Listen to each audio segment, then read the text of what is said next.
Welcome back to more team previews on this Casey Campbell channel. Yeah, I don't know.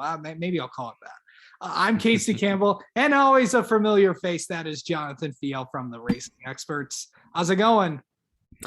Good. The merry off season is almost turning into a happy 2022. So it's good to be back and good to be doing this again. Yeah, absolutely. We haven't had you on in a while. Lots been happening with you. So I know. yeah, not having a lot of. It's like more mellow right now. What have you been up to? Yeah, so just been working, of course, at KOB and doing things there. It's been very chaotic there, of course, with just everything going on in the world. That's our MO in news is to cover everything. So it's been a good time. It's been a lot of fun, beautiful weather here in Albuquerque. Just a good time. I'm ready to get back to racing. Ready? Yep, I'm ready. Of course, the Racing Experts is going to cover it all, right? Yes, sir. Yes, I'm going to cover it all. You and Dom. Of course, yeah. Yeah. Okay, so today I don't know if you've been seeing this, but we've been doing some team previews, and now today we're going to be talking about Richard Childress Racing.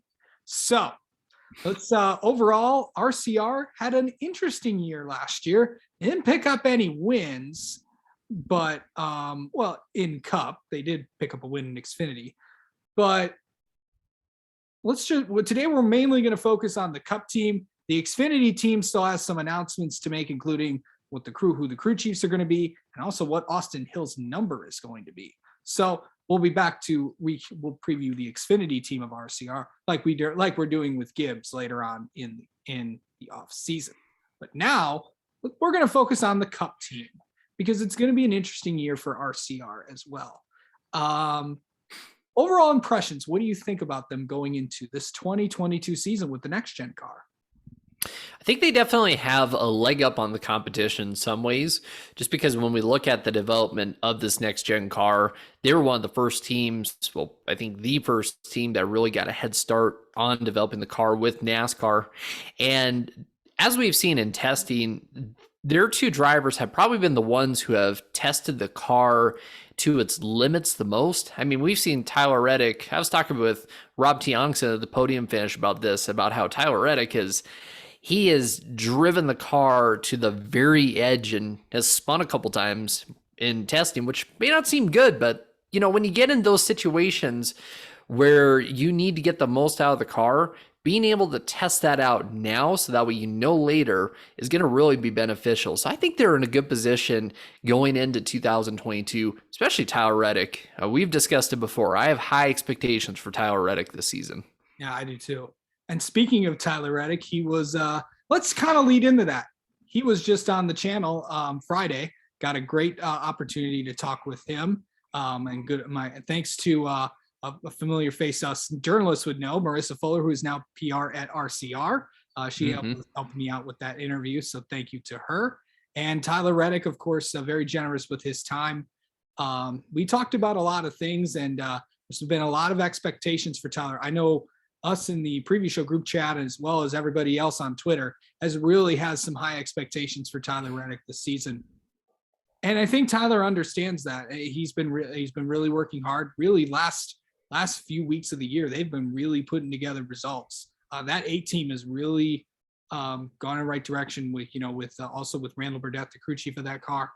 But overall, what do you like about what are the chances for the 8 team this year as we enter in with this next gen car? Because we've seen Tyler Reddick drive this thing, and it's gotten a lot of attention. Yeah, he had a really good end to the season. A lot of the intermediate races, Texas, Kansas, Las Vegas, in the playoffs, he was up there as a spoiler. And I really think now with a package that is more in the driver's hands and more, more horsepower, less downforce, it's really going to benefit him. And I'm excited to see how he wheels this car around Darlington specifically, because it was a lot of fun watching him race Martin Truex Jr. and Kyle Larson last May at Darlington at that race. It's going to be a lot of fun to see how he does on those tracks. I think this could be a real breakout season for Tyler Reddick. I expect him to win at least a race or two. Yeah, it's a lot of people are expecting him to win race and contend. So, I mean, all of us, when we put our playoff grids together, which I will not reveal just yet, all of us have Tyler Reddick in our 16 driver grid, depending on how far it goes. It's definitely going to be an interesting year for that 8 team as well. Where do you think Tyler Reddick is the best at? Well, like I said before, Darlington is probably going to be his best track. I think, of course, the intermediates as well. We saw his performance at Homestead last year where he came storming through the field on pressure tires in a way nobody had ever done before on the 550 horsepower package. And then the year before, his performance he had when he was a rookie at Homestead. I think Homestead and Darlington, his two best tracks, but any of the intermediates, I think are going to be really good for him. Phoenix is also another track too. We saw him do really well in his rookie year at Phoenix in March, of course, before the pandemic hit. And that was a real breakout race for him to really say, okay, I'm not just another rookie. I am an Xfinity champion who is going to prove himself in the Cup Series. So I think the intermediates, Darlington, Homestead, and Phoenix are going to be some real standout tracks for Tyler Reddick.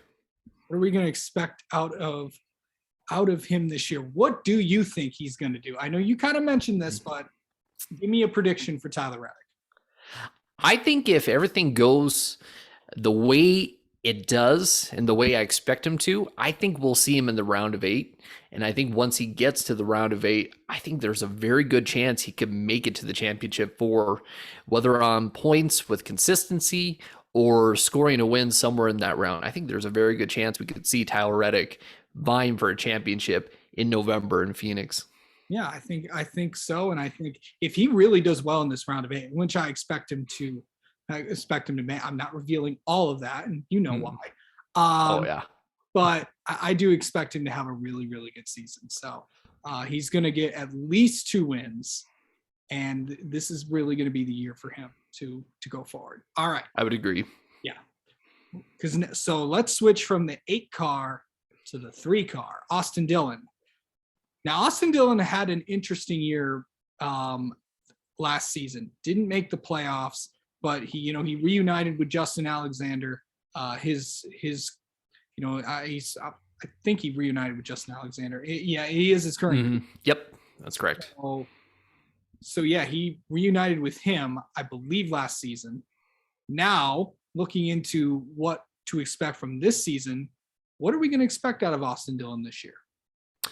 I think Austin Dillon is always an interesting case because he's had seasons where he's had races where he's broken out and had a good run and led laps. And it's like, okay, this is where Austin Dillon's really going to break out and we're going to see him on a consistent stride as a driver.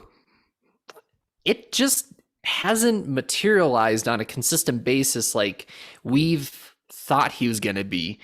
And I think this season it's going to be more of that. I think Austin Dillon will have some good runs. He'll run solidly, but I don't see much heading into this season. Now, to play devil's advocate to everything I just said there, if you look back at 2016, a year where they ran a very similar downforce package, very similar horsepower package, that was Austin Dillon's best season. Had a playoff berth, almost won at Pocono, did really well that season. So it could be something, but I just don't have very high expectations for Austin Dillon. I think he'll have a few good runs, but I just don't see him send the world on fire like I see Tyler Reddick possibly being able to. Yeah. And of course, in corrections from earlier, Justin Alexander rejoined Austin Dillon in 2020, not 2021. Just wanted to make sure and correct myself there. So the 2 years virtually blend together. Pretty much. Yeah. They do, actually. They feel like it. Where do you think Austin's going to really perform this year? Because I just seem like, yeah, he's got some big wins, and we've seen him have moments like we did in 2020 when he won at Texas. But he didn't go to victory lane in 2021. It seems like he wins like every other. It's like 2017 he won, 2018 he won, 19 he didn't, 20 he did, and then because we really saw him perform well in 2020. I believe he made the round of 12, and that was obviously first year Justin Alexander came back on the box. Well, we all expected him to have a pretty good year in 2021, and that didn't happen. So what are we going to expect out of him in 22? And where do you think he can get it done, like in terms of win-wise? I think super speedways are always a safe bet for Austin Dillon. Of course, you could say that about any driver, but Austin Dillon especially is a good super speedway driver. I mean, we saw him run in the top 5 and finish in the top 5 in the Daytona 500. He won a duel. He's, of course, won the Daytona 500 before. He's run well at Talladega. I think that could be a place where Austin Dillon could do well at. Michigan, I think, is another place where Austin Dillon could do well. You know, back in 2015, when they ran that 750 horsepower package with the giant rear spoiler, he ran a close second to Matt Kenseth and ran up front. 2018, he ran up front as well. So I think that's another place where he could do well. We even saw him do well back in, last year when he was trying to go for a playoff spot before that wreck with Brad Keselowski. So I think Michigan, super speedways, and really, Austin Dillon seems to get the most random wins. Whether you look at the 2017 Coca-Cola 600 or the 2020 Texas race, it's just the most random wins he seems to get. So I wouldn't count him out anywhere. Right. It's definitely going to be a big year for Austin Dillon for sure. To see if he can prove himself. So let's look at RCR overall. How do you think they'll perform in 2022 overall as a team? I think it'll be a step up for them. And I think a lot of that improvement is going to come from Tyler Reddick, especially with everybody being on the same level with equipment. I think that's really going to help Tyler Reddick to really show his driving prowess, because I think this is going to be a car that really shows who the best drivers are. I mean, not to say that the Gen 6 didn't do that, but there was definitely that factor in there. You had to factor in equipment into it.